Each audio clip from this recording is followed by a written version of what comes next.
자, 반갑습니다.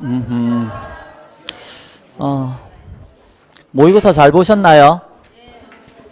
잘 봤어요? 아, 그렇군요. 예. 잘 봤다는 말은 진짜 오랜만에 듣는 것 같아요. 예. 립 서비스는 아니죠? 자, 뭐, 요번 모의고사 크게 어렵진 않은 것 같던데, 보니까.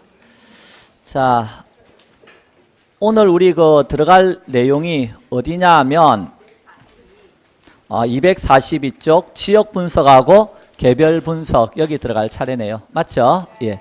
자, 그래서, 뭐, 모의고사 이런 거 잘 보려면 항상 기본이 튼튼해야 됩니다. 그러니까 지금 하고 있는 이런 내용들 잘 해 두시면, 뭐, 문제 맞추는 데는 지장은 없는데요. 다만, 한 달 전에 배운 건 어때요? 또 조용히 까먹어주고 그래서, 좀 틀린 경우가 있겠죠. 예.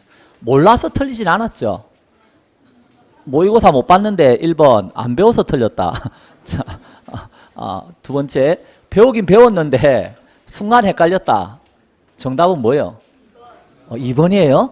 예, 그래요. 그 순간 헷갈리는 거는 뭐 하면 돼요? 이제 왔다 갔다를 빨리 하면 돼요. 그래서 다음 달부터 이제 모의고사 계속 풀면서 앞과 뒤를 여러 번 왔다 갔다 하다 보면 이제 조금 익숙해집니다. 그런 게. 그래서 다음 달부터는 이제 그래서 모의고사 하는 것이고요. 자, 그러려면 모의고사 잘 보려면 그래도 기본이 튼튼해야 되니까 지금 우리 하고 있는 거 열심히 잘 해야 됩니다. 자, 242페이지에서 오늘 하고자 하는 내용은 일단 지역 분석하고 뭐에 대한 이야기? 개별 분석. 자, 그러면 지역 분석은 뭐 하는 거라 그랬냐면 요거는 지역 요인을 분석하는 것이다. 자, 지역 요인은 그 지역의 가치를 형성하는 요인이니까 이걸 분석하면 뭐가 나오겠어요? 이 지역의 표준적 이용과 가격 수준을 판정할 수 있다. 가격 수준은 평균적 가격이다. 기억나시죠? 그래서 가격 수준을 판정할 수 있다. 자, 그러면 개별 분석은 뭐 하는 거라 그랬어요? 개별 분석은 말 그대로 지역을 분석하는 게 아니고 뭘 분석하는 거죠? 대상 부동산 자체를 분석하는 겁니다. 그래서 대상 부동산의 가치를 형성하는 요인인 이제 개별 요인을 분석하는 것이죠. 분석해서 이 대상 부동산의 표준적 이용이 아니고 최유효 이용과 구체적인 가격을 판정하는 작업, 이게 개별 분석이다. 자, 선행하는 분석, 여기가 후행하는 분석이죠. 자, 지역 분석은 전체적, 광역적, 거시적 분석이라면 여기는 부분적, 국지적, 미시적 분석이고, 지역 분석은 적합의 원칙과 관련을 가졌고 개별 분석은 균형의 원칙과 관련을 가졌다는 건 지난 시간에 배웠죠, 우리가. 자, 그래서 뭐 이런 정도. 지역 분석은 부동성과 관련을 가지고 개별 분석은 개별성 때문에 하는 것이다. 자, 그 다음에 지역 분석의 대상에 대해서 배웠죠. 지역 분석의 대상에는 뭐가 있다 그랬어요? 지역 분석의 대상에는 첫 번째 인건지역. 그래서 이 인건지역은 대상 부동산이 뭐에 있는 지역이고 속해 있는 지역으로서 이용이 동질적이고 가치 형성 요인 중 지역 요인을 공유하는 지역이다. 자, 인건지역과 용도면에서 기능면에서 유사성이 있어서 이렇게 가격면에서 대체성을 가지고 있는 그런 지역이 있죠. 그런 지역을 뭐라 불렀죠? 유사지역. 그래서 이 유사지역은 거리적인 유사를 말하는 건 아니라 그랬죠. 붙어 있을 수도 있고 떨어져 있을 수 있다. 그래서 유사지역은 대상 부동산이 속해 있지는 않지만 이 인건지역과 유사한 지역적 특성을 가지고 있기 때문에 인건지역과 서로 무슨 관계? 대체 경쟁이 될 수 있는 그런 지역을 말한다. 자, 그리고 거래 사례를 인건지역에서 가져왔다 그러면 우리가 지역요인 비교한다 안 한다? 안 한다. 근데 유사지역에서 가져왔다 그러면 지역요인 비교한다. 우리 거래 사례 가져다가 사시찌개 한다 그랬죠. 그 중에서 지가 뭐였죠? 지역요인 비교 이런 거였습니다. 그리고 이 인건지역과 유사지역을 포함하는 광역적 지역이 있었죠. 여기를 동일 수급권이다 이렇게. 그래서 동일 수급권은 수급이 수요와 공급의 줄임말이니까 동일 수급권은 동일한 시장 지역을 말하는 거고, 이 동일한 시장 지역은 어때요? 이제 대상 부동산이 여기 있다 그러면 이 대상 부동산과 무슨 관계에 있다? 대체 경쟁 관계에 있는 다른 부동산이 존재하는 권역을 동일 수거권이라 한다. 그럼 대상 부동산과 대체 경쟁이 되는 부동산은 인근 지역에도 있고 유사 지역에도 있으니까 동일 수거권은 뭘 다 포함하는 개념이다? 인근 지역과 유사 지역을 포함하는 광역적 개념이 되겠다. 자, 그리고 동일 수거권을 우리가 판정할 때 후보지, 이행지 이런 개념 배웠나요? 후보지, 이행지는 용도가 바뀌고 있죠? 그때 우리가 동일 수거권을 판정할 때 원칙은 전환이나 이행 후의 용도에 따라서 이제 동일 수거권을 판정하지만 예외적으로 성숙도가 낮다 그러면 그때는 어디라고요? 이제 이행이나 전환 전에 이제 용도 지역에 따라 동일 수거권을 판정하는 것입니다. 자, 그래서 원칙은 후지만 예외는 전이었고 우리가 주거지의 동일 수거권은요. 도심으로 통근 가능한 지역적 범위와 일치하는 경향이 있지만 고급 주택가 같은 경우는 동일 수거권의 범위가 좁아질 수도 있다. 뭐 이런 것도 우리가 배웠네요. 자, 그래서 이런 거 한번 생각해 보시고 그 다음에 이 인근 지역에 뭐에 대해서 배웠어요? 수명 현상에 대해서 배웠죠? 인근 지역의 라이프 사이클에 대해서 배웠는데 이 인근 지역은 가만히 있는 게 아니라 계속 뭐 해간다? 변해가고 그래서 성장기가 있고 또 어때요? 성숙기가 있고 쇠퇴기가 있고 천위기가 있고 악화기가 있죠. 그래서 각 단계마다 나타난 어떤 거 특징들 정도는 좀 정리해 두세요. 성장기 때는 치가 상승률이 가장 높을 때죠. 그래서 이때는 투기 이런 것도 생기고요. 젊고 소득도 있고 이런 계층들이 이 지역으로 많이 유입되고 이렇게 유입도 많고 또 성장기 때는 이제 상향 여과 이런 게 나타나네요. 저가주택이 어때요?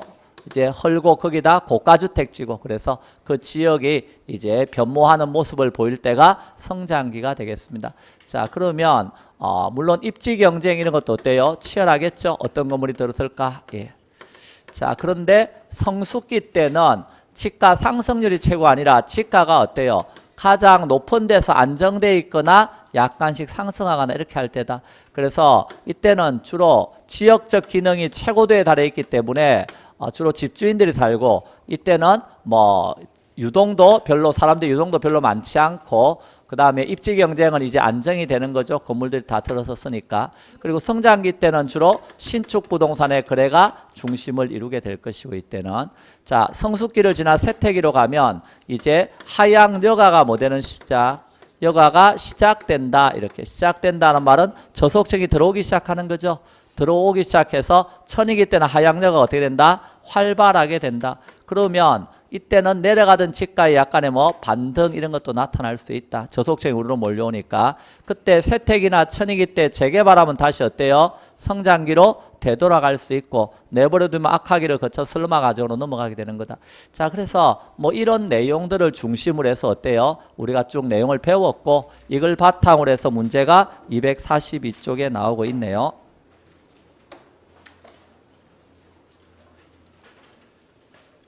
자, 1번 지역 분석에 대한 설명으로 틀린 것 이래 물었습니다. 1번 인근 지역이란 감정평가 대상이 된 부동산이 속한 지역으로서 부동산의 이용이 동질적이고 가치 형성 요인 중에서 지역 요인을 공유하는 지역으로서 이러한 인근 지역의 범위는 고정적이다. 앞에까지 잘 나가다가 맨 끝에가 틀렸죠? 인근 지역의 범위는 고정적인 게 아니고 어떻다?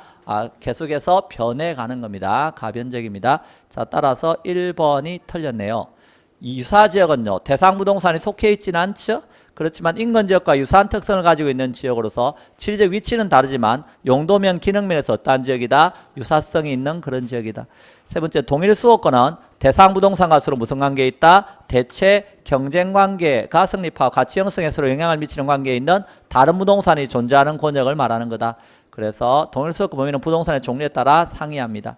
자, 4번 후보지의 동일수호권에 해당 토지가 전환한다고 예상되는 토지 종별의 동일수호권과 일치하는 경향이 있으나 저 원칙은 후라는 거죠. 그렇지만 성숙도가 낮아서 아직 과거 특성이 강하다. 그럴 때는 전환 전에 동일수호권과 일치하는 경향이 있습니다. 저 5번 지역 분석은 부동산의 가치 형성 요인에 관한 영향을 미치는 치가 요인을 표준적 이용을 기준에서 분석하기 위해서 대상 부동산이 속해 있는 지역을 분석 판단하는 작업이다. 그래서 이 지역의 표준적 이용을 파악하고자 하는 것이 뭐다? 지역 분석이 된다 이 소리입니다. 자, 그래서 틀린 것은 1번, 2번 부동산 감정평가 시 지역 분석에 관한 설명으로 옳은 거 1번 성숙도가 낮은 후보지의 동일 수도권은 전환 후 용도 지역의 동일 수도권과 일치하는 경향이 있다. 성숙도가 어떻다고요? 낮다. 그러면 전환 후예요? 전환 전이에요? 전환 전이라 그랬죠? 성숙도가 낮으면 1번 틀렸네요. 지역 분석은 개별 분석 후에 이루어지는 게 일반적이다. 틀렸죠? 뭐부터 하라고요? 지역 분석을 먼저 하고 그 다음에 개별 분석하는 게 일반적입니다. 세 번째, 인건적의 사회적, 경제적, 행정적 위치는 고정되어 있는 게 아니라 유동적이다. 그렇죠. 절대적 위치는 안 바뀌지만 사회적, 경제적, 행정 위치는 계속 바뀌어가는 거죠. 자, 3번이 맞는 말입니다. 자, 4번 인건적의 생애 주기를 성장, 성숙, 쇠퇴, 천이 뭐 이렇게 나눴을 때 가격 수준은 언제 최고에 이루어져? 이거는 이건 성숙기라 그래야 되죠. 예, 가장 높을 때는 성숙기가 되겠습니다. 자, 5번 인건 지역은 대상 부동산에 속해 있지 않지만 틀렸죠? 인건 지역은 뭐라고요? 대상 부동산이 속해 있는 지역입니다. 자, 따라서 옳은 것은 3번. 자, 3번 지역 분석, 개별 분석 옳은 거. 1번 인건 지역은 대상 부동산이 속해 있지는 않으나 유사 지역과 함께 용도적 지역을 구성한다. 틀렸죠? 예, 대상 부동산 속해 있어야 됩니다. 2번 유사 지역은 인건 지역과 지역적 특성이 유사한 지역으로 맞죠? 가격 면에서 유사성이 있어야 되나요? 가격 면에서 유사성이 없으면 어떻게 그게 유사 지역이 됩니까?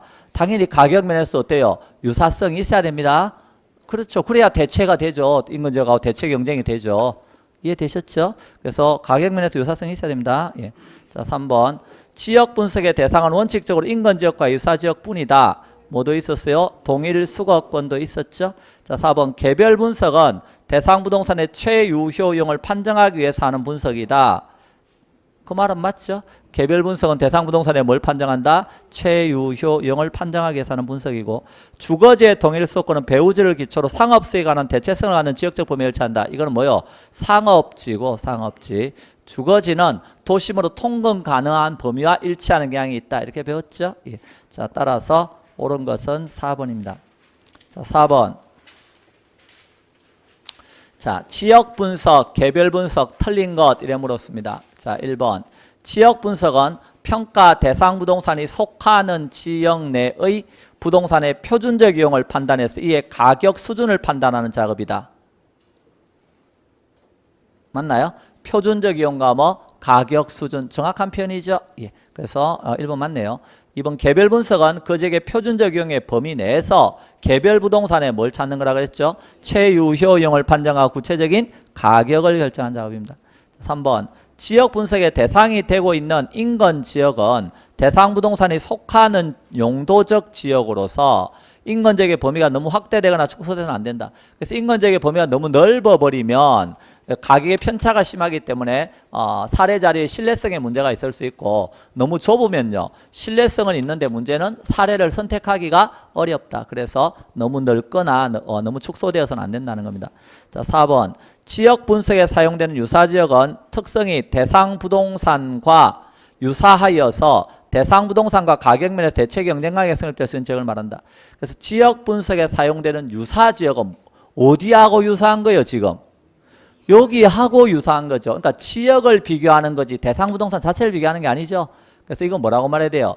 유사 지역은 지역적 특성이 뭐하고 유사한 거예요? 인건 지역하고 유사해서 이 인건 지역과 서로 어때요? 대체 경쟁이 될 수 있는 그런 지역을 말하는 거죠. 그러니까 4번이 정확한 표현이 되려면 지역 분석에 사용된 유사 지역은 특성이 대상 부동산과 유사한 게 아니고 인건 지역과 유사해서 이 인건 지역과 다 가격 면에서로 대체 경쟁이 성립될 수 있는 그런 지역을 말한다. 그렇게 되겠죠. 그래서 이거는 대상 부동산이 아니고 인건 지역 이렇게 표현해야 됩니다. 자, 그래서 5번의 사례 자료 수집은 어디 세우는 거라고요? 요 인건 지역이나 동일 수거권 범위 내에 있는 어떤 지역, 유사 지역 이런 데 세우는 겁니다. 예, 그래서 여기서는 뭐 4번으로 보시고요. 자, 5번으로 넘어갑니다. 인건 지역의 생애 주기 틀린 거. 자, 성장기 때는 투기가 시작되나 치가가 최고 수준에 이르므로 유용성이 가장 크다. 성장기 때 투기가 시작된다는 말은 맞습니다. 그렇지만 지가 수준이 최고는 아니죠. 지가 상승률이 가장 높다 그랬죠. 그래서 1번은 틀렸네요. 자, 2번 성숙기 때는 지가가 비교적 안정돼 있고 그래서 기존 부동산의 거래가 중심을 이룬다. 그래서 가장 높은 데서 지가가 안정돼 있거나 약간씩 상승한다 그랬고요. 자, 그리고 신축 부동산은 성장기고 2단계는 이제 넘어섰으니까 기존 부동산의 거래가 중심을 이룬다. 3번 하향 여가 현상은 세태기에 시작해서 천이기에 본격적으로 일어난다. 하향 여가는 언제 시작한다고요? 세태기에 시작해서 언제? 천이기에 본격적으로 일어난다. 자, 4번 세태기에는 건축물의 경우 경제적 내용연수가 경과해서 유지 보수 비용이 증가하는 현상을 보인다. 당연히 그럴 수 있겠죠. 세태기 때는. 5번 천이기에는 재개발이 일어나면 악화기가 도래하지 않을 수도 있다. 그래서 여기까지 반드시 끝까지 가는 건 아니라 그랬어요. 여기서 다시 재개발되면 어때요? 원래로 다시 성장기로 되돌아가기도 하고 이렇게 한다 그랬습니다. 자, 따라서 틀린 것은 1번으로 봐야 되겠죠. 자, 245쪽으로 갑니다. 자, 지역 분석, 개별 분석 다음에 배우는 내용이 뭐냐 하면 뭐예요? 이제 가격을 어떻게 구할 것인가 하는 감정평가 방식으로 넘어간 겁니다. 감정평가 방식. 자, 그러면 감정평가 방식이다 그랬을 때 감정평가 방식은 가격을 어떻게 구할 것입니까? 그랬을 때 우리가 비용성을 반영하는 게 있었나요? 비용성을 반영하는 게 뭐였죠? 원가 방식. 자, 이거는 누구 입장이라 그랬죠? 공급자. 자, 그 다음에 시장성을 반영하는 게 뭐였죠? 시장성을 반영하는 게 비교 방식. 그래서 이것은 수요 공급 균형 이론이라 그랬고요. 자, 그 다음에 수익성을 반영하는 게 뭐죠? 수익성을 반영하는 게 수익 방식. 자, 이건 누구 입장이라고요? 수요자 입장이라 그랬습니다. 자, 공급자는 기본적으로 뭘 바탕으로 해서 얼마의 비용이 드는가 이걸 바탕으로 해서 어때요? 가격을 평가하고자 한다는 겁니다. 자, 그 다음에 수요자는요. 이 건물에서 수익이 얼마나 생기는가 이게 중요한 거죠. 예. 자, 그래서 수익이라고 하는 건 결국 뭐예요? 그 수요자 입장의 일종의 효용이잖아요. 효용. 그러니까 이런 효용을 반영한다라고 생각하시면 됩니다. 효용을 반영한다. 자, 그래서 이런 거 한번 생각해 보시고, 자, 그 다음에 원가 방식으로 가격 또는 가액, 뭐 가격, 가액 상관없습니다. 가격을 구하는 방식을 우리는 원가법이라고 합니다. 임료 구하는 방식은요? 적산법이라고 부르죠. 그렇습니다. 자, 비교 방식으로 가격을 구할 때는 거래 사례 비교법이라고 부릅니다. 자, 그런데 비교 방식으로 가격을 구하는 것 중에 토지다 그러면 우리 공시지가 기준법이라고 하는 것도 배웠죠. 표준지 공시지가 가져다가 비교해서 가격 알려주는 공시지가 기준법이 있는 것이고요. 자, 임료 구하는 방법에는 이거는 임대 사례 비교법이라고 씁니다. 자, 수익 방식으로 가격을 구하는 것을 우리는 수익 환원법이라고 쓰고요. 자, 수익 방식으로 임료를 구하는 것은 수익 분석법이라고 씁니다. 자, 그래서 이 원가법을 통해서 이제 가액을 구하면 그때 나온 가액을 적산가액이라고 쓰고요. 여기 거래사례 비교법이나 공시가 기준법 이런 걸 통해서 나온 가액은 비준가액이라고 씁니다. 자, 그 다음에 여기 수익환원법 이런 걸 통해서 나온 가액은 뭐라고 쓰죠? 수익가액이라고 씁니다. 자, 그러면 이런 적산가액, 비준가액, 수익가액 이런 걸 한마디로 다 뭐라고 표현하죠? 시산가액이라고 씁니다. 아직 완전한 감정평가 가격이 아니고 임시로 산정한 가격이죠. 그런데 부동산 시장은 불안전한 시장이어서 요 세 가지 가격이 어때요? 다 같지 않고 달라질 수 있다는 겁니다. 그러면 이 시산가액을 뭐 할 필요가 있다? 조정해서 감정평가 가액으로 결정해야 되겠죠? 나중에 평가사들이 이런 작업을 합니다. 자, 그때 시산가액 조정할 때 뭐는 쓰지 않는다고요? 산술평균 이건 잘 쓴다 안 쓴다? 안 쓴다. 왜? 산술평균은 요 세 개를 더해서 나누기 3 이렇게 하는 건데 이런 것들은 그 물건의 개별적 특성을 반영하지 못하니까 산술평균의 논리는 잘 쓰지 않습니다. 자, 근데 가중평균 이런 논리는 쓸 수가 있다라고 알아두시면 되겠습니다. 자, 이런 것을 시상가액 조정이라고 씁니다. 자, 그러면 그와 관련해서 일단 문제를 좀 보시면 245쪽에 감정평가 방식에 관한 설명인데요. 가로 안에 들어갈 내용 중 옳은 것은 원가 방식 그러면 뭐죠? 원가 방식 그러면 원가법하고 뭐가 있어요? 적산법이 있는 거죠. 이런 건 다 뭐의 논리를 기초로 하는 거요? 비용성의 논리를 기초로 하는 겁니다. 자, 그래서 가에는 원가법 그리고 나에는 비용성. 나 비교 방식은요. 타에는 뭐가 들어가야 돼요? 거래 사례 비교법, 임대 사례 비교법 등 뭐라고요? 시장성의 원리에 기초한 감정평가 방식하고 하나 더 한다면 뭘 쓸 수 있다는 거요? 공시지가 기준법을 쓸 수 있다는 겁니다. 그래서 마번의 공시지가 기준법 이 말은 맞네요. 자, 그 다음에 수익 방식은 파번에 뭐가 들어가야 돼요? 수익 환원법하고 수익 분석법 등 뭐에 근거하고 있다? 수익성의 사고방식에 근거하고 있는 겁니다. 자, 넘어갑니다. 자, 이번 문제에서 이 원가 방식을 다른 말로 뭐라고도 쓴다는 거예요. 비용으로 어프로치 했으니까 비용 접근법이다 이렇게 쓰는 것이고요. 똑같은 말입니다. 시장 비교 방식은 다른 말로 뭐라고 쓰면 돼요? 시장 접근법이다 이러면 되겠죠. 자, 그 다음에 수익 방식은 수익이 소득이니까 이걸 다른 말로 소득 접근법이다 이렇게도 쓰는 것이죠. 자, 그래서 똑같은 의미입니다. 자, 그 다음에 우리 가치 발생 요인 배웠나요? 가치 발생 요인에는 뭐가 있죠? 효용, 유효 수요, 상대적 희소성 이런 거 기억납니까? 이전성 이런 걸 가치 발생 요인이라고 불렀죠.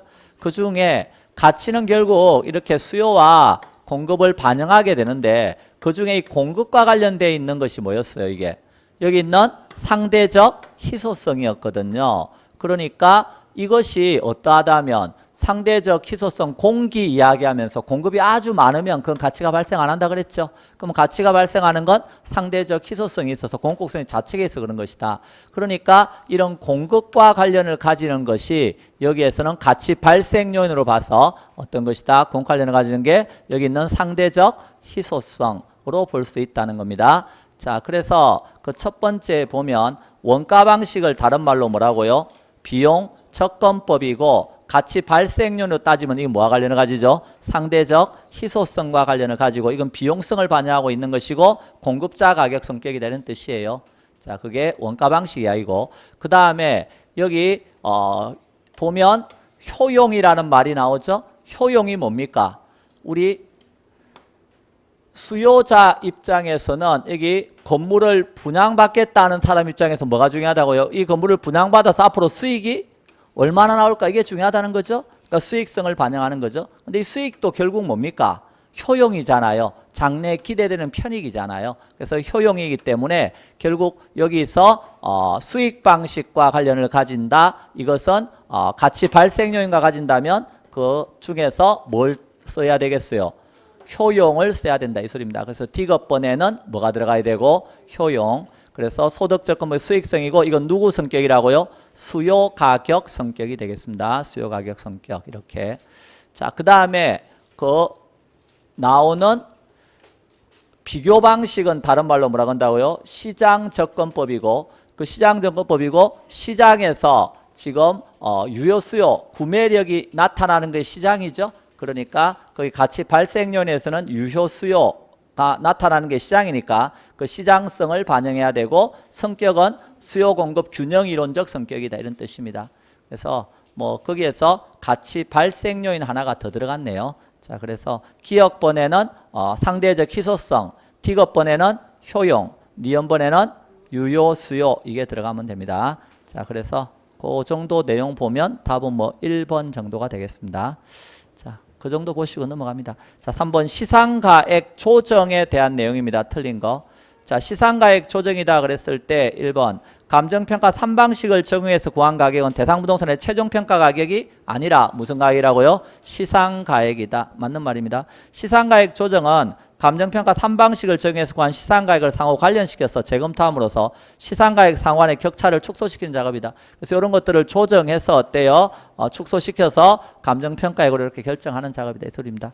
자, 애킨슨 모르셔도 됩니다. 자, 4번. 시상가액 조정하고자 할 때 뭐 외국 사람 이야기 알려고 하면요. 레드클리프도 알아야 되고요. 우리 다 알아야 되는데 뭐 그거 여러분 할 필요가 없죠.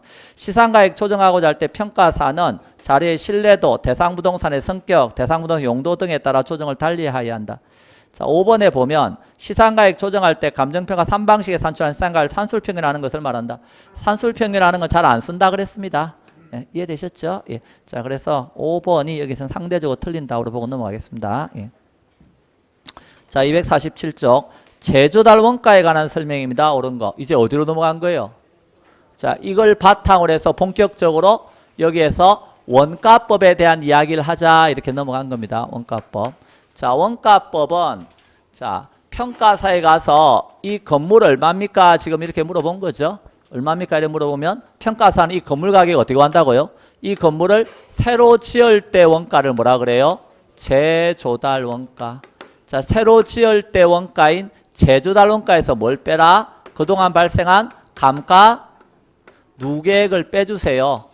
그럼 감가 누계액을 빼주세요. 그러면 이제 나오는 가격이 무슨 가격이다? 적산가액이라고 부르는 것이다. 그래서 이제 이 원가법에서는 뭐 알면 돼요? 제조달 원가 알면 되고 그 제조달 원가에서 감가 누계액을 빼는 작업을 뭐라고 쓴다? 감가수정. 그래서 감가수정을 해서 이 적산가액을 구하게 되는 겁니다. 자, 그러면 이 원가법은 주로 어디에 쓰는 거예요? 우리가 건물이라든가 뭐 기계라든가 선박, 항공기 이런 데 쓰는 것이죠. 그래서 주로 건물에 쓰는 겁니다. 원가가 있는 거 이런 거. 다만 토지는 원래 못 쓰는데 예외적으로 조성지, 매립지 이런 땅들이 있다 그랬죠. 조성하고 매립할 때는 뭐가 들어간다고요? 조성하고 매립하는 비용이 들어갈 수 있죠. 그래서 예외적으로 토지 중에서 조성지하고 매립지 같은 경우는 쓸 수도 있다 하는 겁니다. 자, 그런 거 알아두시고 그러면 이제 제조달 원가다 그랬을 때 이 제조달 원가에서 알아두셔야 될 내용은 첫 번째 이건 다시 지을 때 원가잖아요. 그러니까 신축 건물의 원가라고요. 근데 어느 시점에 새로 짓는다 그랬어요? 가액을 구할 때는 항상 무슨 시점? 기준 시점에 새로 지을 때 원가다 하는 걸 알아달라는 겁니다. 의에서는 기준 시점에 새로 지을 때 원가다 하는 걸 알아두셔야 되고요. 그래서 기준 시점에 이 대상 부동산을 재생산 또는 재취득한다고 했을 때 소요되는 적정한 원가 총액을 말하는 거다. 자, 두 번째 제조달 원가의 종류가 있는데요. 종류에는 복제원가, 다른 말로 복조원가 똑같은 말입니다. 대치원가 또 뭐가 있어요?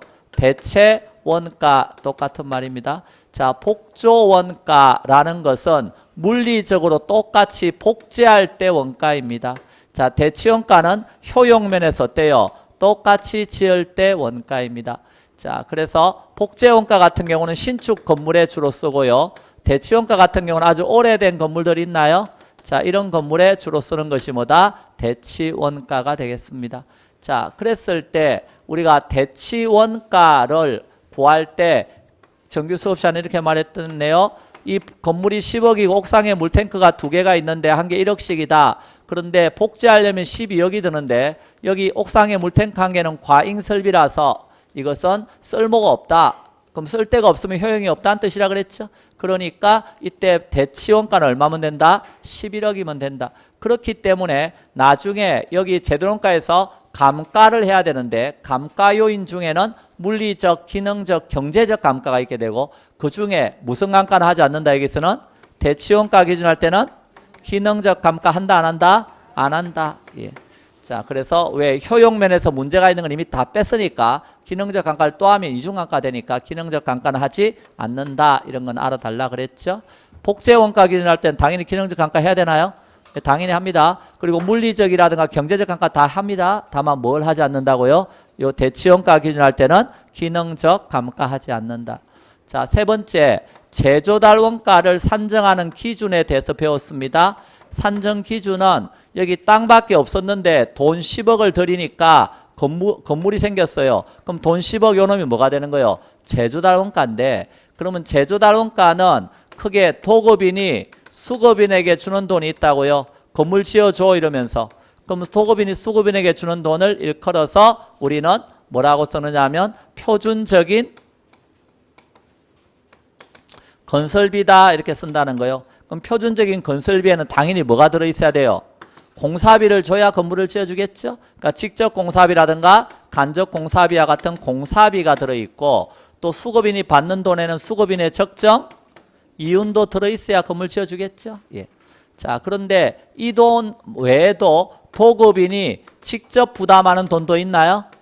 도급이 직접 부담하는 돈, 이걸 뭐라 부른다? 통상 부대비용이라고 불러요. 그럼 생각해봐요. 어떤 게 통상 부대비용이 되겠어요? 도급인이 이 건물 등기하려면 등기비 들겠죠? 수급인에게 주는 거 아니죠? 등기비용. 또 각종 이 건물과 관련해서는 세금이라든가 공과금 나올 수 있죠? 그런 비용. 또는 은행에서 대출받은 돈이 있으면 거기에 대한 대출이자, 이런 건 다 수급인에게 주는 돈이 아니고 도급인 자신이 직접 부담하는 통상 부대비용에 속하는 겁니다. 자, 그래서 우리가 정규 수업 시간에는 요 정도 내용 아셔야 된다 그랬고, 조금 더 알아두면 요약집에 하나 뭐도 써놨어요? 제조달 원가를 산정하는 방법도 써놨나요? 보입니까? 그 직접법과 간접법 해가지고, 직접법에는 뭐가 있다고 돼 있어요? 총가격 적산법, 뭐 부분별 단가 적용법, 변동률 적용법, 이런 말들 보이죠? 총가격 적산이 뭐겠어요? 이 건물의 제조달 원가를 구할 때 이 건물에 철근이 얼마나 들어갔나, 시멘트가 얼마나 들어갔나, 사람의 인건비는 얼마나 들어갔나, 이걸 다 더하면, 쌓아서 더하면 그게 뭐다? 이 건물의 제조달 원가 된다. 이런 게 총가격 적산법이고, 부분별 단가 적용법은요, 이 건물을 보면 벽도 있나요? 지붕도 있나요? 포도 있나요? 바닥도 있나요? 이런 구성 부분의 단가를 구하라는 거예요. 그럼 벽 1제곱미터 만들 때 단가가 20만 원이다. 그럼 여기다 뭐만 곱하면, 벽 면적만 곱하면 벽 가격 나올 거 아니에요. 그 다음에 지붕 1제곱미터 단가는 30만 원이다. 거기다 지붕 면적만 곱하면 지붕 가격 나오겠죠. 이런 식으로 해서 다 더하면 그 건물의 제조달 원가 된다. 이런 것을 부분별 단가 적용법이라 그러고요. 그냥 듣기만 들으면 돼요. 변동률 적용법도 있고요. 그 다음에 단위 비교법 이런 것도 있나요? 단위 비교법 이런 것도 있나요? 그 뭐요? 이러면 한 평당 건축비 이런 말 들어봤나요? 한 평당 건축비가 얼마 이런 말 들어봤죠? 그게 단위 비교법이에요. 그럼 평당 건축비에다가 전체 면적만 곱하면 이 건물의 제조가 될 거 아니에요. 그런데 지금 평 쓰지 말라니까 어때요? 제곱미터당 건축비 또는 이런 거 구하면 된다 이 소리입니다. 자, 그래서 그런 게 제조가 산정하는 방법이군요. 그냥 이름 정도 한번 보시면 되겠습니다. 자, 그러면 문제 봅니다. 4번. 제조달 원가에 관한 설명으로 옳은 것 이래 물었습니다. 1번. 제조달 원가란 취득 시점에서 대상 물건을 재조달하는 걸 상정할 때 소요되는 적정한 원가 총액으로 표준적인 신축 원가를 말한다. 자, 1번이 틀렸죠? 무슨 시점? 기준 시점이라 그랬죠. 취득 시점이 아니고 기준 시점에서 대상 물건을 재조달한다고 했을 때 소요되는 적정한 원가 총액입니다. 그래서 다르게 말하면 표준적인 신축 원가를 말하는 겁니다. 그래서 1번은 취득 시점 이게 틀렸습니다. 2번은요.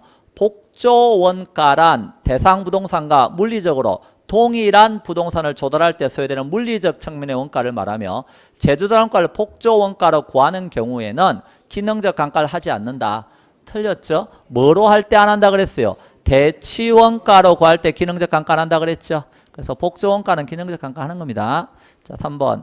일반 건축물의 제조달 원가는 표준적인 건설비하고 통상 부대 비용으로 되어 있는데 표준적인 건설비에는 직접 공사비와 간접 공사비는 포함되나 수급인의 이윤은 포함되지 않는다. 틀렸죠? 당연히 여기에는 뭐도 포함돼야 돼요? 수급인의 적정 이윤도 포함돼야 됩니다. 예. 자, 4번. 통상 부대 비용은 도급인이 따로 부담하는 비용으로서 자가 건설 기간 중에 소요 자금에 대한 이자라든가 감독비, 등기비, 제세 공과금 이런 것이다. 그 말은 맞죠 지금? 통상 부대 비용은 수급인에게 주는 돈이 아니고 도급인 자신이 직접 별도로 부담하는 돈이다. 그런 뜻입니다. 4번은 맞는 말입니다. 5번. 제조달 원가를 산정하는 방법 중에서 직접법이란 대상 부동산에서 직접 제조원가를 구하는 방법인데 총가격 적산법, 분별 단가 적용법, 에루도법, 부채 감당법 등이 있다. 우리가 공부를 문제를 풀 때 배운 지문이 있고 안 배운 지문이 있나요? 그러면 여기 총가격 적산, 분별 단가 적용법 잘 안 배웠다. 그래도 뭐는 배웠어요? 에루다하고 부채 감당법은 맨날 시조 12 하면서 기억납니까? 그때 시장 추출법, 조성법, 투자결합법, 에루도법, 부채 감당법 그게 시조 12인데 환원 이율을 구할 때 우리가 쓰는 거다. 적어도 그거는 딱 떠올라야 되는 거죠. 그러니까 5번은 당연히 에루드하고 부채 감당법 때문에 틀렸네요. 자, 그래서 이런 걸 통해서 소속이 어딘가 정도 한번 보라는 소리입니다. 자, 옳은 것은 4번이겠네요. 자, 5번. 다음의 자료를 활용해 산정한 건물의 제곱미터당 제조달원가는 자, 제곱미터당 제조달원가인데요. 기억번 10년 전에 준공된 5층짜리 건물이 대지 면적 500제곱미터고 연면적 1450제곱미터입니다. 준공 당시는 공사비니까 10년 전에 지을 때 공사비가 직접 공사비 3억 8천, 간접 공사비 3,800, 토탈 공사비 4억 1,800 들었고 개발업자 이윤 8,200 더해서 토탈 얼마가 들었어요? 5억. 그러면 준공 당시니까 10년 전 이 건물 지을 때 5억 들었다 이 소리입니다. 그런데 이 5억은 제조원가가 아니죠 지금? 제조원가는 무슨 시점에? 기준 시점에 새로 지을 때 원가니까 맨 밑에 뭐가 나와 있어요? 10년 전에 건축비가 100이라면 기준 시점의 건축비 수준은 145다. 그 말은 기준 시점까지 오는 동안에 45% 올랐다 이 소리죠. 그러니까 뭘 곱해주면 돼요? 5억에다가 1.45를 곱해주면 되겠죠. 45% 올랐으니까. 그 곱하면 얼마가 나오느냐면 7억 2,500만 원이 나옵니다. 계산해 보시면. 자, 7억 2,500 나오나요? 예. 자, 그러면 요게 건물 전체의 제조달 원가입니다. 근데 물어본 게 뭘 물어봤어요? 제곱미터당을 물어봤잖아요. 그러면 그것을 뭐로 나눠주면 되겠어요? 연면적. 건물이니까 연면적으로 나눠야 되겠죠? 1450제곱미터로 나눠보세요. 그럼 얼마 나와요? 그 50만 원 나옵니까? 예, 계산해 보시면 그래서 답은 4번 50만 원이 되겠다. 자, 그래서 여기서 4번이 됩니다. 자, 넘어갑니다. 자, 그러면 이제 제조달 원가 알았다. 그러면 그 다음에 알아야 될 내용이 뭐라고요? 그 다음에 알아야 될 내용이 감가 수정이 되겠습니다.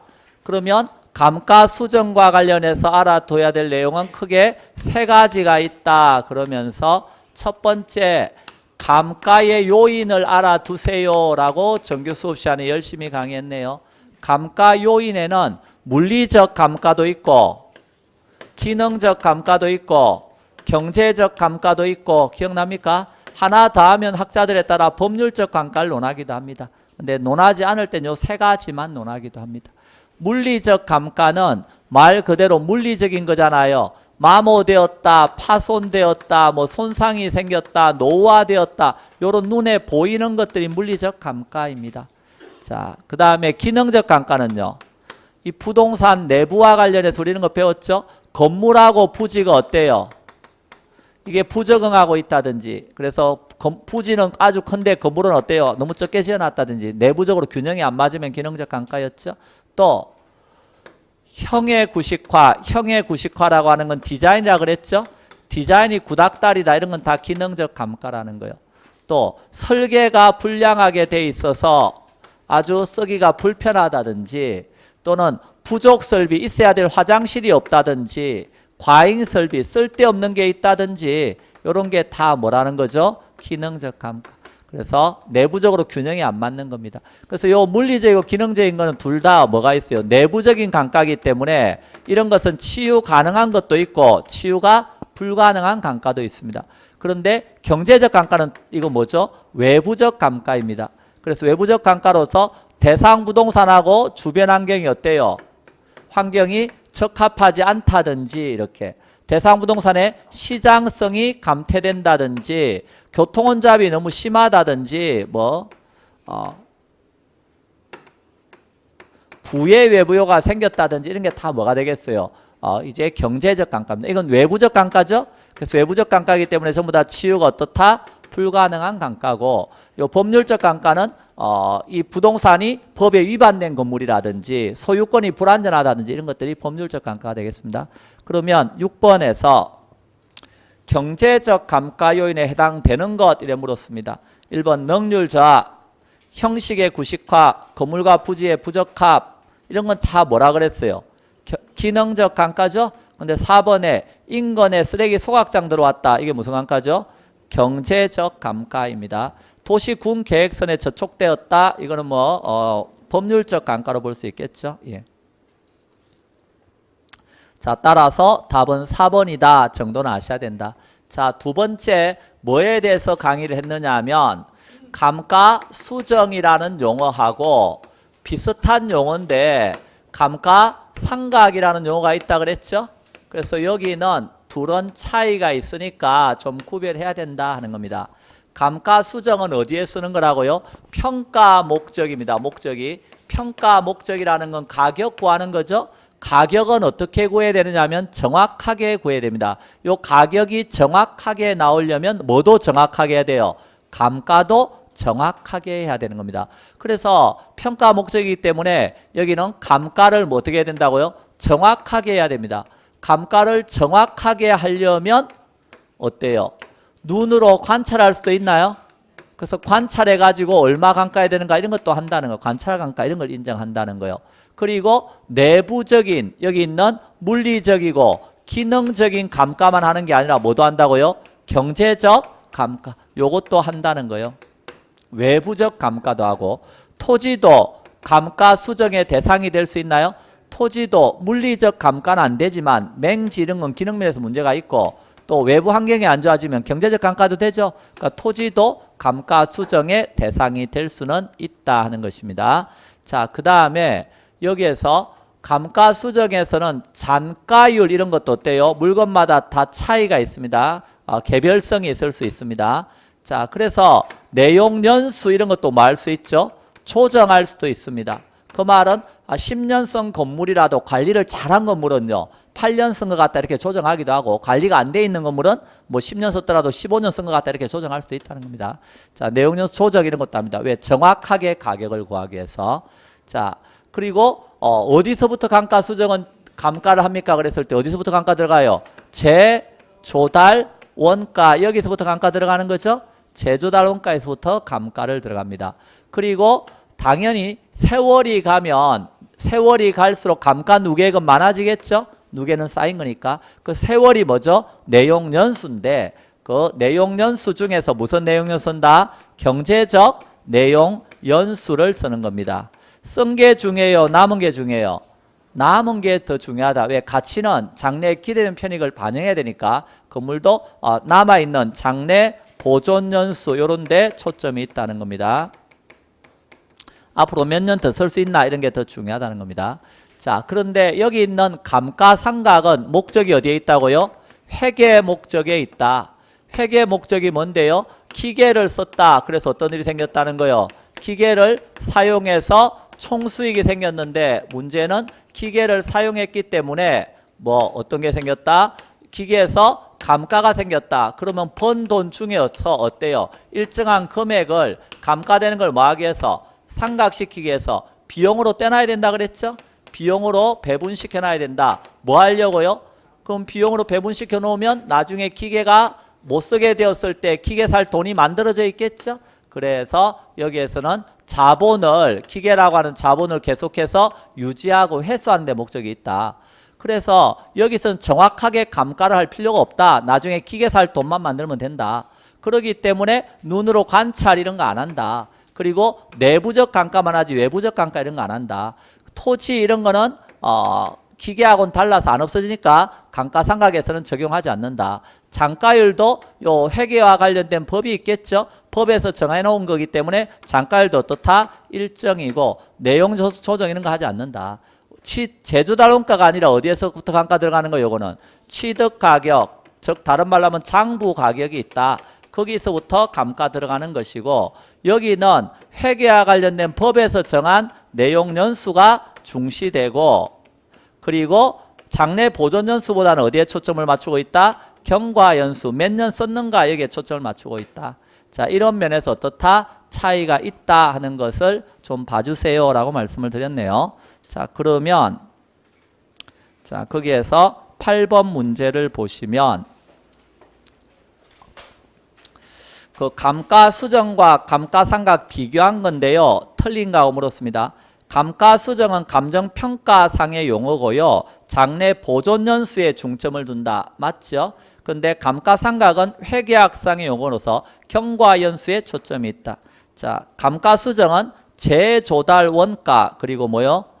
법정 내용연수가 아니고 무슨 내용연수? 경제적 내용연수에 초점이 있고 감가상각은 취득원가 맞죠? 경제적 내용연수가 아니고 법정 내용연수에 초점이 있습니다. 그래서 2번이 틀렸네요. 감가수정은 관찰감가 인정한다 그랬습니다. 감가상각은 인정 안 합니다. 자, 감가수정은 내부적 감가인 물리적 기능적 감가뿐만이 아니라 외부적 감가 요인에 해당하는 경제적 감가 요인도 반영을 합니다. 그렇지만 회계 목적은 외부적인 환경은 전혀 고려하지 않기 때문에 내부적 감가 요인만 반영을 합니다. 그래서 물리적 기능적 감가. 그리고 감가 수정할 때는요. 시장성 이런 것도 고려합니다. 그런데 감가상각은 뭘 고려하지 않는다? 시장성 이런 거 고려하지 않는다. 이렇게 알아달라는 겁니다. 자, 그래서 여기서는 틀린 것은 뭐죠? 2번으로 보는 게 맞겠습니다. 자, 그 다음에 여기 감가수정과 관련해서 이제 세 번째 배운 내용이 뭐냐 하면 감가수정 방법이라고 하는 걸 세 번째 배우게 됩니다. 그러면 감가수정 방법에는 어떤 게 있어요? 그랬을 때 첫 번째 뭐가 있어요? 내용 연수법이라고 하는 게 있습니다. 그거 외에도 관찰 감가법이라고 하는 것도 있나요? 아까 있다 그랬죠? 관찰 감가법은 눈으로 직접 관찰하니까 평가사의 주관이 개입될 수 있습니다. 그죠? 예. 물론 세밀하게 관찰할 수 있다는 장점은 있지만 평가사의 주관이 개입될 수 있고 안 보이는 것은요. 관찰하기 어려운 것은 또 놓칠 수도 있겠죠. 세 번째 뭐도 있죠? 분해법 보입니까? 분해법을 다른 말로 우리는 내구성 분해 방식 이런 말도 씁니다. 감가 요인을 뭐 하는 거라 그랬죠, 이거? 분해하는 겁니다. 이렇게 물리적, 기능적, 경제적 감가로 분해해서 치유 가능한 거 얼마, 치유 불가능한 감가액 얼마 이런 식으로 어때요? 다 따져서 발생 감가 총액을 구하는 게 분해법입니다. 저 감가 누계 구하는 거죠. 자, 요런 게 있다. 뭐 그거 외에도 시장 추출법이라든가 임대료 손실하는 법 이런 것도 있으니까 이름 정도는 한번 읽어보시라 그랬습니다. 자, 그 중에서 특히 내용연수법 있나요?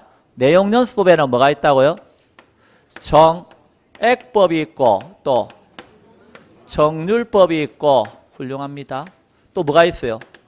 상환기금법이 있죠? 예. 그럼 요 세 가지를 배우는데 자, 정액법이라고 하는 거는 왜 정액이란 이름을 붙여줬느냐 하면 우리가 지금 하는 게 뭐요? 감가수정이잖아요. 그때 정액법이라는 이름이 붙여진 이유는 매년의 감가가 어떻게 이루어지기 때문에 일정한 정액으로 이루어지니까 이걸 뭐라고 쓴다? 정액법이라고 쓰는 거예요. 매년 감가가 어떻다고요? 일정한 크기로 이루어지니까 정액법이에요. 그럼 정률법은 왜 정률법이라는 이름을 지어줬죠? 매년의 감가가 뭘로 이루어지니까? 정해진 율로 이루어지니까 정률법이라는 이름을 쓰는 거예요. 그러면 상환기금법은 왜 상환기금이라는 이름을 쓰죠? 매년의 감가가 뭐로 이루어지니까? 훌륭합니다. 상환기금으로 이루어지니까 상환기금법이라 쓰는 거예요. 그러면 상환기금법은 상환기금의 다른 말이 뭐였느냐 하면 감채기금이었습니다. 감채기금의 다른 말이 뭐였죠? 또 상환기금 그래요? 상환기금의 다른 말과 감채기금 그러게? 자, 우리 배웠잖아요. 화폐의 시간가치에서 연금계수에는 두 가지가 있다고 제가 강의했죠? 저당상수하고 감채인계수. 그게 다 뭐라고? 감채기금 계수. 그게 연금계수라고. 그러니까 이게 연금이라고 생각하면 된다는 거예요. 그러니까 매년의 감가가 여기는 뭐로 이루어지는 거예요? 연금 형태로 이루어지는 거라고요. 그러니까 연금도 어때요? 크기는 똑같잖아요. 다만 여기에 뭐가 붙는다고요? 이자가 붙는다는 걸 생각하시라는 거예요. 그러면 요 정액법은 주로 어디에 쓰는 거냐면 건물이나 구축물 평가에 쓰는 것이고 정률법은 어디에 쓰는 거요? 기계 이런 데 쓰는 거고 상한기건법은 광산 이런 거 평가할 때 쓰는 거예요. 근데 우리는 어디에 관심이 많아요 지금? 부동산 학이니까 여기에 관심 많잖아요. 그러니까 계산 문제를 낼 때 뭘 내는 거예요? 정액법을 내는 거예요. 계산 문제를 낼 때. 그럼 정액법에서 핵심은 뭘 구할 줄 아는 게 핵심이에요. 매년의 감가액을 구할 수 있느냐 이게 핵심이잖아요. 그러면 맞나요? 그럼 여러분에게 물어보죠. 제가 10년에 걸쳐서 총액 1억을 만들고 싶습니다. 저 매년 얼마씩 돈 떼놔서 적립해놔야 되나요? 1,000만 원 이런 단순한 생각을 할 수 있나요? 그런 어려운 걸 어떻게 알았어요? 이걸 이렇게 나눴나요? 예, 훌륭합니다. 예, 그것을 우리가 이렇게 표현하는 거예요. 지금 이 총액이 뭐 해야 될 총액이냐면 건물에 감가를 해야 될 총액이에요. 그러면 이게 감가총액이라고. 감가총액. 그러면 이때 매년 1,000만 원씩 이렇게 떼놓으면 10년 후에 얼마가 된다고요? 1억이 된다. 지금 이렇게 말씀하셨잖아요. 그럼 요 1,000만 원이 뭐가 되는 거예요? 이게 감가해야 될 총액이니까 이 1,000만 원이 매년에 감가되는 거 아니에요? 맞죠? 그럼 요 10년은 뭐라고 쓰면 돼요? 내용연수죠. 수명이죠. 무슨 내용연수 쓴다고 여기서는? 경제적 내용연수 쓴다 그랬잖아요. 내용연수니까 이거는 무슨 내용연수예요? 경제적 내용연수. 그러니까 감가총액을 경제적 내용연수로 나누면 매년의 감가액이 나온다. 이걸 알아두는 게 핵심이라고요. 근데 이걸 몰라서 어때요? 다 틀려요. 자, 그래서 그러면 감가총액인데 자, 감가를 할 때 이 건물을 쭉 수명 동안 쓸 거예요. 근데 세월이 다 지나도 잔존 가치가 남아있을 수 있나요? 그럼 잔존 가격은 감가 대상이 아니잖아요. 남아있는 거니까. 그러니까 여기 감가총액은 재조달 원가에서 뭘 빼는 거예요? 잔존 가격. 재조달가에서 감가 들어가는 건데 잔존 가격 남아있는 건 감가 대상이 아니니까 요거 빼면 된다 이거예요. 그래서 요걸 아는 게 핵심이다 하는 겁니다. 그러면 매년의 감가에다 뭐만 곱하면 경과 연수 요것만 곱하면 뭐가 나오겠어요? 그게 감가 누계액이 나오는 거죠 이제. 그래서 여기에서 감가 누계액을 구하는 겁니다. 자, 그게 뭐다? 정액법입니다. 자, 그래서 이 정액법은 매년의 감가가 정액으로 일어나는 거고, 근데 상한기건법은요, 이 정액법은 여기에다 이자가 안 생긴다는 걸 전제로 하는 거죠. 그러니까 이자가 안 생기니까 10년 동안 10번 모으면 1억이 되는 거죠. 그런데 상한기건법은 여기에다 10년 동안 쭉 모아서 1억을 만드는데 지금 여기에 뭐가 생긴다는 걸 전제로 한다고요? 이자가 생긴다는 걸 전제로 해요. 그럼 우리가 공부를 열심히 한 분들은 알고 있다에다 뭐만 곱하면 알고 싶다, 개수만 곱하면 알고 싶다 나오는데 지금 요 10년 후에 1억을 만들기 위해서 연금 형태로 얼마씩 적립해야 되는가 이걸 구할 때 쓰는 개수가 감채기금계수, 연금계수라 그랬죠. 미랫돈과 관련을 가지는 게 감채계수고 10년이고 이자율 10%다 그러면 감채계수 얼마입니까? 0.0627 이렇게 해서 어때요? 미리 외워서 답을 하거나 그게 안 되면 최소한 뭐라도 연봉리표라도 찾아가지고 화폐의 시간가치 파트에서 연봉리표를 봐서 10년의 감채계수를 찾아볼 수 있는 여유는 있어야 되는 거죠. 그게 얼마예요? 찾아봐요. 어디 있는지를 못 찾고 있으면 안 되잖아요. 적어도 화폐의 시간가치 파트에서 몇 쪽에 있어요? 98페이지에 있어요. 예. 10년의 감채계수 찾아봐요. 얼마라고 써놨어요? 0.0627 뭐 이렇게 나가는 거 찾았나요? 그게 무슨 뜻이라고요? 알고 있는 게 얼마라면 1원이라면 1 곱하기 네모는 네모라 그랬죠. 10년 후에 1원을 만들려면 매년 얼마씩 적립해놔야 되는데 이자가 없으면 0.1원씩이겠죠. 근데 이자가 10%나 붙으니까 0.1원보다 적은 0.0627원씩만 적립해놔야 되는데 그게 곧 뭐라는 거예요? 요놈이라는 거예요. 10년에 1원을 만들기 위해서 매 기간에 적립액을 구할 때 쓰는 개수가 감채계수죠. 0.0627이에요. 근데 1원이 아니고 1억이면 1억에다 0.0627 곱하면 얼마가 된다? 627만 원씩이 되겠네요. 그래서 627만 원씩을 이렇게 적립을 해두면 요거 다 합하면 얼마예요? 10년 동안 합하면 6,270만 원. 627을 10번 합하는데 여기에 1억이 나와요. 요걸 다 합하면 6,270만 원이죠. 이게 감가 누계 상당액이에요. 감가 누계. 매년의 감가 쌓인 거니까 10년 동안 감가 누계 상당액과 그에 대한 뭐까지 합해서 이자까지 합해가지고 10년이란 기간 동안 얼마를 만들어서 1억을 만들어서 상환하는 방법이라고요. 원래 이게 감채계수가 지금 상환기금법이죠. 뭐 하는 거예요? 회사가 회사채를 발행했다. 그러면 10년에 1억 갚아야 돼. 갚으려면요. 번 돈 중 일정한 금액을 떼놔야 될 거 아니에요. 거기에다 뭐까지 대해서 이자까지 더해서 1억 만들어 상환하는 방법이라고 이게. 자, 그래서 요게 상환기금법이고 감채기금법이고 연금법이에요.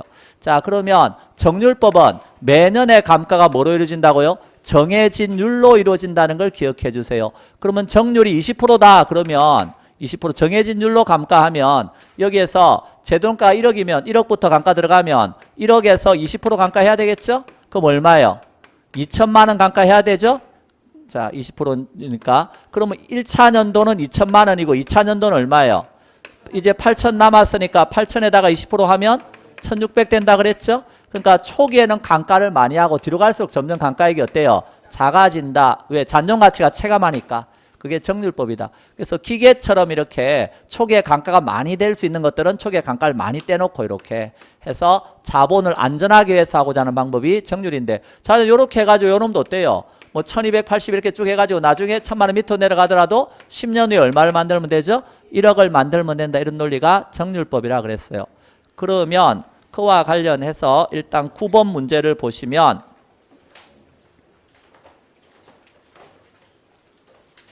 자, 원가 방식의 감가 수정에 관한 다음의 설명 중 옳은 것을 모두 고르면 이래 물었죠. 기억번, 주변 지역이 노화되거나 혐오시설의 입지, 주변 도로의 교통혼잡 등으로 인해서 발생하는 건물 가치 하락은 무슨 감가예요?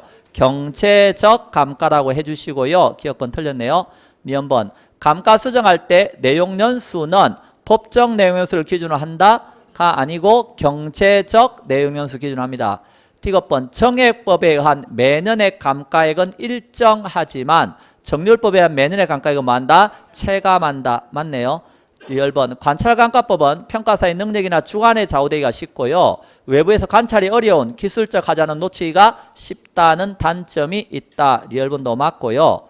미연번, 감정평가의 감가수정은 재조달 원가를 기초로 적정한 가치를 산정하는 개념이고, 회계 목적의 감가상각은 취득원가에 대한 무슨 개념이었죠? 비용 배분 개념이었다. 감가상각비는 비용으로 얼마를 떼놔야 될까? 요 개념이었다. 자, 따라서 옳은 것은 T급번, 리얼번, 미연번이고요. 뒤로 넘겨서 10번에 감가수정과 감가상각 옳은 것 이래 물었는데 1번, 감가요인 중에서 기능적 감가요인으로는 인건재계 쇠퇴, 틀린 거 아시겠죠? 부동산과 보건환경의 부적합, 뭐 시장성 감퇴 이런 건 다 뭐라 그랬어요? 경제적 감가요인이니까 틀렸고, 이번 감가수정 방법 중 정률법은 매년의 감가액이 전 내용연수 동안 일정하나, 정액법은 매년의 일정률만큼 상각하는 방법으로 상각액은 첫 해가 크고 재산가치가 체감됨에 따라 상각도 체감한다. 바뀐 거 보이시죠? 예, 정액법과 정률법이 바뀌어 있고, 3번 감가수정 방법 중 상환기금법은 건물 등의 내용연수가 만료될 때 감가누계 상당액, 아까 저기 7천 뭐 얼마였어요? 6,270만 원 있었죠? 거기에다 뭐까지 더해서 이자, 복리계산 이자까지 포함해서 당해 내용수 10년 동안 이렇게 상환하는 방법을 뭐라고 쓴다? 상환기금법, 다른 말로 감채기금법 이렇게 쓰는 거예요. 똑같은 말입니다. 자, 4번 감가상각은 제조달 원가와 경제적 내용수를 기초로 하며 감가수정은 취득가격과 법정 내용수를 기초로 한다. 바뀌었죠? 예. 5번 감가상각은 관찰감가 인정 안 한다 그랬지만 감가수정은 관찰감가 인정한다 그랬죠? 그래서 그런 면에서 차이가 있다는 것 알아두시고, 여기서 계산 문제로 낸다면 뭘 계산 문제로 낸다고요? 정액법을 계산 문제로 내는데, 정액법은 제조달 원가에서 감가누계액 빼면 척상가액이 나오겠죠. 여기도 원리는 똑같으니까. 근데 감가누계액은 어떻게 구한다고요? 누계는 매년의 감가에다가 뭐만 곱하면 저기 경과 연수 몇 년 썼는가 요것만 곱하면 감가 누계액이 나오겠죠. 근데 여기서 핵심은 매년의 감가를 구하는 게 핵심인데 매년의 감가는 감가해야 될 뭐를 총액을 뭐로 나누시면 된다? 경제적 내용 연수로 평등하게 분배한다. 나누어 주는 걸 말하는 거예요. 나누어서 매년의 감가를 구한다. 다만 여기 감가 총액이라고 하는 것은 제조달 원가에서 뭘 빼는 거다? 잔존 가치를 빼는 거다 하는 걸 기억하시면 된다. 그러니까 요것만 나오면 맞출 수가 있다 우리가. 그러면 예를 들어서 아까 거기 7번 문제에서 원가법에 의한 대상 물건의 기준 시점의 감가 수정액은 이렇게 물었잖아요. 감가 수정액이라고 하는 건 뭘 말하는 거예요? 여기는 감가 누계액을 지금 구하라 이 소리예요. 이게 감가 수정액이니까 요걸 구하라 이 소리입니다. 그러니까 감가 누계액 구하라 그러면 이제 기억번에 준공 시점이 2006년 6월 30일이고 기준 시점은 2016년 6월 30일이니까 몇 년 지났어요? 10년 지났네요. 자, 기준 시점의 재론가는 7억 2,500이고 경제적 내용수 50년이고요. 감가 수정은 청액법이고 내용수 말 잔존가치는 10%다. 그러면 여기 그대로 대입하면 제조달 원가가 얼마냐 하면 7억 2,500입니다. 그럼 7억 2,500에서 잔존가치 몇 프로라고요? 10%니까 7,250만 원을 빼야 되겠죠? 잔존가치율이 10%니까. 자, 그럼 빼면 얼마가 나오느냐 하면 계산해 보니까 얼마 나와요?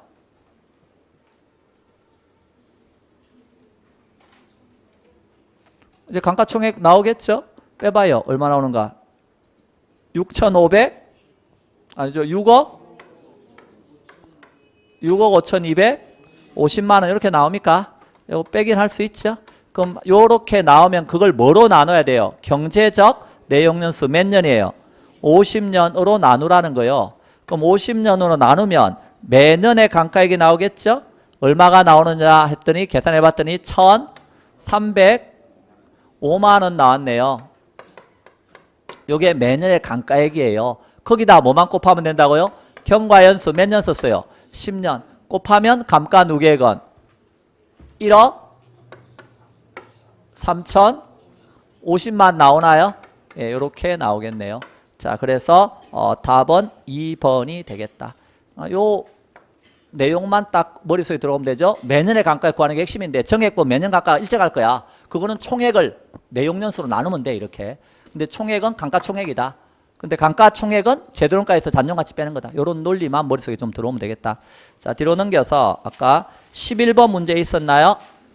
준공 후 몇 년이 지났다고요? 10년이 경과한 건평 500제곱미터 주택이 있는데요. 기준 시점 현재 제곱미터당 제도론가가 100만 원이고요. 잔존 내용연수가 몇 년이라고요? 40년입니다. 내용연수가 만료할 때 잔가율은 10%입니다. 청액법에 한 척상가액은 좌우제한 청액법 문제가 나와서 척상가액을 구하시오 이런 말만 나오면 어때요? 이렇게 해서 어때요? 여기다가 하나씩 대입할 수 있어야 된다는 겁니다. 자, 그러면 제조달원가가 얼마입니까? 제곱미터당 제조달원가는 100만 원인데 이 500제곱미터니까 500을 곱해야 되겠죠? 그럼 얼마요? 예, 여기서부터 틀리면 안 돼요. 요거 5억이거든요. 예, 그렇죠? 5억. 자, 5억에서 10% 빼야 되니까 그 잔가율이 10%라고 써놨죠? 그럼 얼마 빼야 돼요? 5천만 원 빼야 되잖아요. 5천만 원 빼면 얼마가 되겠어요? 요건 좀 쉽네. 4억 5천. 그럼 4억 5천을 경제적 내용수 나누면 되죠? 몇 년으로 나눠야 돼요? 이걸 40년 그러면 안 됩니다. 왜냐하면 이미 10년 썼죠? 그리고 잔존 내용연수가 40년이라 그랬으니까 남아있는 게 40이니까 전체 수명은 50이잖아요. 그러니까 50으로 나눠야 됩니다. 이거는. 조심해서 보시고. 그럼 50으로 나누면 얼마가 돼서 매년의 감가는? 5, 9, 45니까 900만 원이네. 그럼 900만 원에다 몇 년 썼어요? 10년 썼잖아요. 그럼 10년 썼으니까 10을 곱하면 얼마예요? 9천만 원이죠? 그러니까 감가 누계액 9천만 원인 거예요. 제도론가는 얼마인데? 아까 5억이었잖아요. 그러니까 5억에서 얼마를 빼면 되는 거예요? 9천만 원 빼면 4억 1천만 원이 나오겠네요. 맞나요? 예. 그래서 적상 가격 얼마? 4억 1천만 원 이렇게. 그러니까 강사가 풀어주니까 좀 쉬운 것 같죠? 예, 그래서 여러분이 12번 문제를 스스로 풀어보라고요. 예, 아무리 강사가 잘못하면 뭐합니까? 본인이 풀어야죠. 자, 잠깐 쉬었다가 다음 내용 갑니다.